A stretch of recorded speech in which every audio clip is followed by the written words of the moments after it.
Bonjour tout le monde et bienvenue dans cette vidéo. Aujourd'hui, on va parler de ChatGPT et notamment des plugins qui sont arrivés sur GPT-4 et notamment d'un plugin en particulier. Donc, je vous remets en description le lien vers la vidéo qui explique comment utiliser un plugin et qu'est-ce que c'est en détail. Là, aujourd'hui, je vais vous montrer qu'il est possible de jouer aux échecs avec GPT-4. Donc avec ChatGPT directement. Donc j'ai mis un plugin échec, donc on retrouve dans la liste des plugins, et j'ai commencé un peu à jouer avec lui.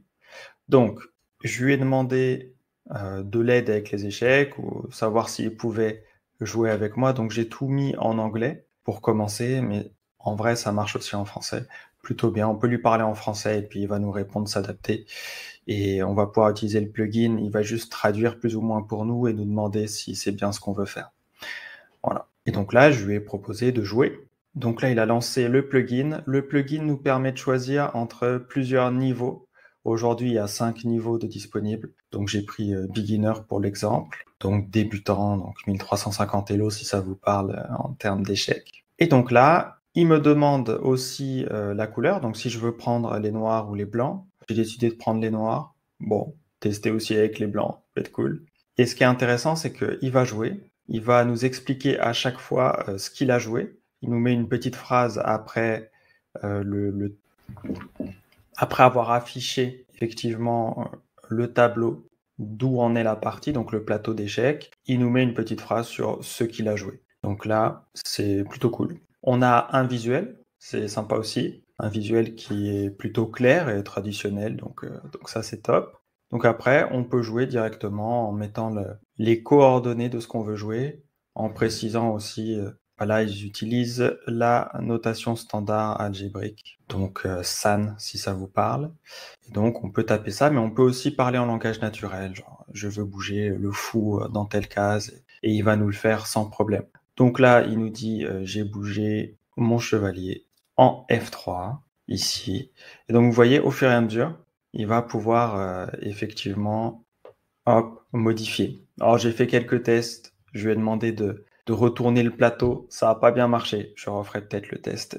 Si vous avez d'ailleurs des questions en commentaire, que vous voulez que je teste des choses par rapport au jeu d'échecs sur ChatGPT, n'hésitez pas à me dire. Et puis je pourrais faire d'autres vidéos sur le sujet, là c'est juste une vidéo histoire de... Mais c'est vrai que c'est assez sympa. Il va y avoir probablement d'autres plugins qui vont arriver de jeux, donc il y a moyen de commencer à s'amuser. Donc là par exemple, il y a des coups où je lui ai demandé en français, donc fou E7. Et là, il m'a demandé si c'est bien ce que je voulais faire. Alors, il m'a demandé en anglais, parce que la conversation était en anglais, je pense. Mais du coup, il m'a bien demandé. Et je lui ai dit que c'était bien ce que je voulais faire. Et il l'a fait. Ça bug pas. Quand on lui donne le bon mouvement, il le fait bien. Il n'y a pas de choses particulières. Il n'y a pas de bug. En tout cas, j'ai pas vu de bug particulier. Et puis, ça va se développer au fur et à mesure, hein. Les plugins ne sont pas développés par ChatGPT, en tout cas pas tous. Donc, il y a moyen de faire des choses. Ça dépend effectivement de ce que font les développeurs. Alors, une limitation quand même, c'est que aujourd'hui, on est limité à 25 demandes, donc 25 prompts envoyés à ChatGPT toutes les 3 heures sur GPT-4. Ce qui fait que si tu as plus de 25 coups à faire dans ta partie, tu vas devoir attendre la fin des 3 heures pour refaire ton 26e coup, etc.